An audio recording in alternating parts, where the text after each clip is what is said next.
Yeah, it was frustrating. I mean, what was frustrating is that we left 11 runners on base, and you know, we get people on. We just didn't do a very good job scoring runs, and you know, we hit into a tough luck double play. We probably should have scored a run or two that inning on that fake bunt hit and run.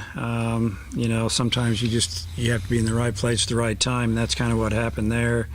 But you know, we did cruise along through the first 7 innings. I think you know, you could kind of see it turning a little bit, and had some young players out there, and you know, hopefully they learn from their experience, and you know, probably play more of the starters tomorrow.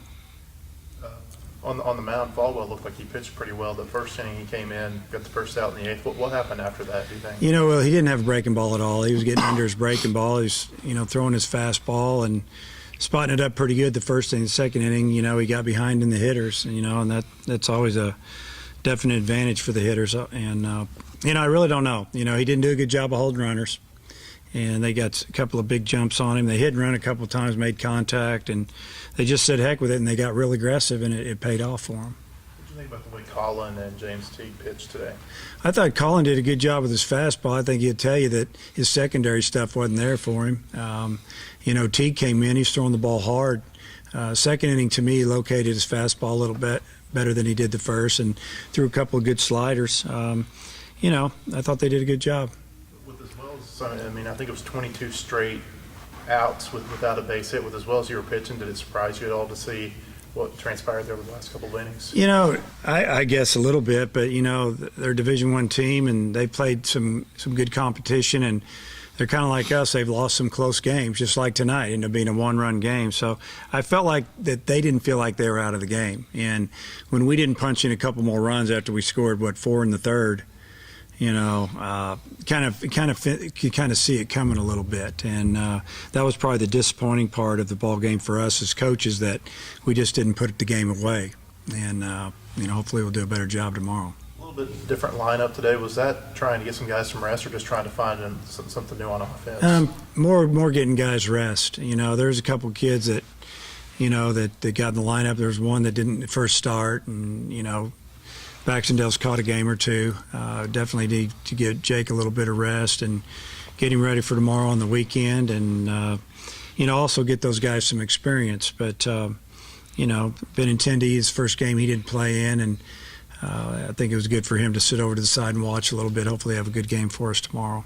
Colin, you had an error and a single you gave up in consecutive at-bats in the first, and you retired the last 11 that you faced. How'd you feel it went, and did you feel like you kind of settled down after you let those 2 base runners on? Yeah, I definitely settled down a little after that.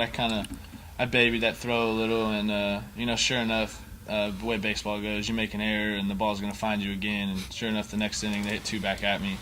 But after that, I kind of settled in a little bit and started to get my fastball over.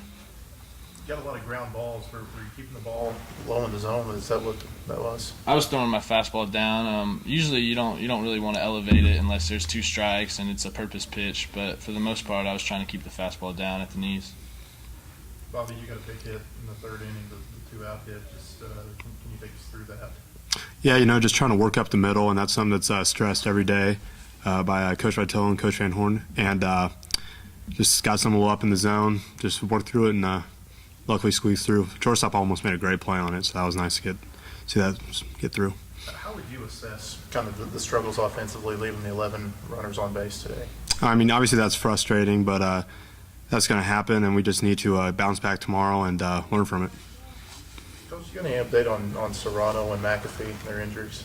Yeah, he probably could have played tonight if we wanted him to. I still don't think I'm going to play him tomorrow. I think I'm going to give him another day. If I need him, I'll bring him off the bench, and you know, figure you know, another 48 hours he may be close to ready to go, you know, come Friday. So and then McAfee, you know, his back's bothering him, so I'm not going to rush it. I don't know if he'll be ready for the weekend or not. What's the injury on Serrano? He twisted his ankle just shagging a ball last Wednesday at practice, in pre-practice. It's kind of a fluke thing. You've been really high on Zach Jackson this year. You brought him in a pretty pressure-packed situation right there. How did you feel he responded? Well, I think, how did I feel? Well, at first it was a tough situation. I'm glad he got through it. He didn't locate some pitches like he normally does. He got behind in the count, first couple of hitters, and that last hitter that lined out to first, he had thrown 2 balls down, and, the kid jumped on it. And, he throws hard, got a lot of movement. But his thing is, like most pitchers, he needs to get ahead of you and work his all speeds. He's got a plus changeup and very good slider. Division I hitters, if they're sitting on a fastball and they get it, they can hit it. What do you anticipate throwing tomorrow? We're going to go with Phillips, Alex Phillips. So, and then whoever we've got, 4 or 5 other guys we could get an inning or two. And obviously, when you get to Wednesday, it can get a little bit touchy because you don't want to get into the guys that are going to have to help you win on Friday.